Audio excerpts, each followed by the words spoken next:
State question 820 is coming up here on March 7, Oklahoma. So if you do not have any information, I want to give you at least a few pros and cons before you go to the polls on March 7th to vote for state question 820, which is adult access for cannabis. First, we've got the pros. This legalizes cannabis for all adults. Where you can just go in with an IV, you don't have to have a special medical card. This will also protect parental rights and gun rights for those that have cannabis use. This also limits the scope of law enforcement as far as detainments, searches go, etc. And this possibly allows for marijuana convictions to be corrected. So that is repealing some things, reconviction, some expungement. And now for the cons.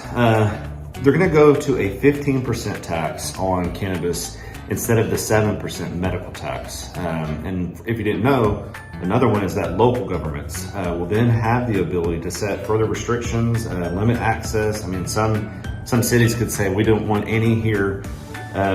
This also expands the reach of the OMMA over both markets and will lead to more restrictions and more regulations.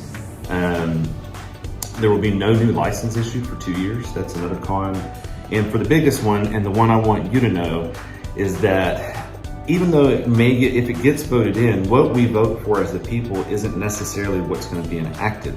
The state question 820 is subject to legislative repeals and amendments. So it could get tied up in legislature for a couple of years because of the bills that are going to be imposed on it. And what we vote for, things like the record expungement, may disappear with this one. So we just wanted to